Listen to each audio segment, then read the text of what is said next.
मरहबा collection mall, readymade कपड़ों का भरपूर खजाना, jeans pant, T shirt, cargo pant, night pant, बच्चे और बच्चियों के लिए अच्छे खूबसूरत और उम्दा ड्रेस। पता याद रखें, जमुर हाई स्कूल मेन रोड, जैतून।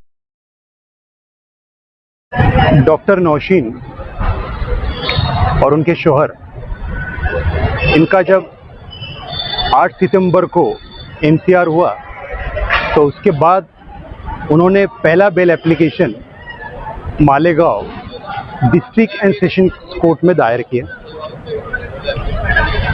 बेल एप्लीकेशन नंबर 882/2025 ये उन्होंने 15 सितंबर को दायर किया। उस पर दोनों पक्षों की तफसील से बहस हुई और आज 25 सितंबर को उसका ऑर्डर डिक्लेयर हुआ, जिसमें डॉक्टर नौशीन और उनके शौहर दोनों का bail application honourable district and sessions court ने रिजेक्ट किया।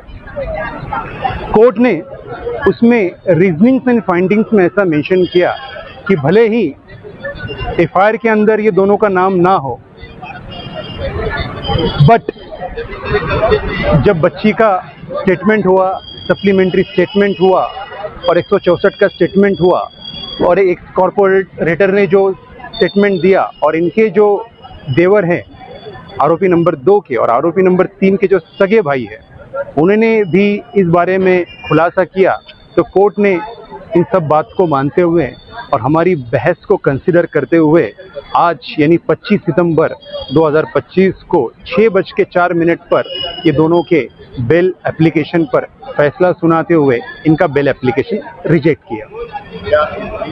15 लाख रुपए का जो मामला था वो भी आया? बिल्कुल आया है।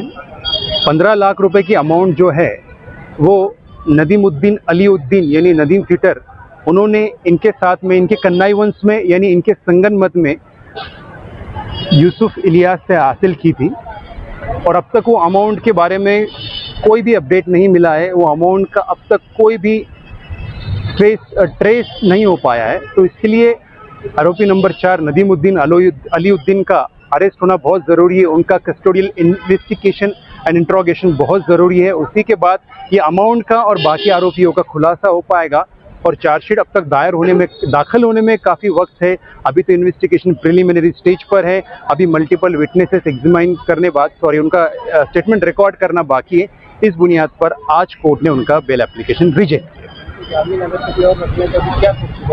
जामीन रखने के लिए 2 ही ऑप्शंस हैं, एक तो सीधा हाई कोर्ट अप्रोच किया जाए या फिर चार्जशीट फाइल होने का इंतज़ार किया जाए।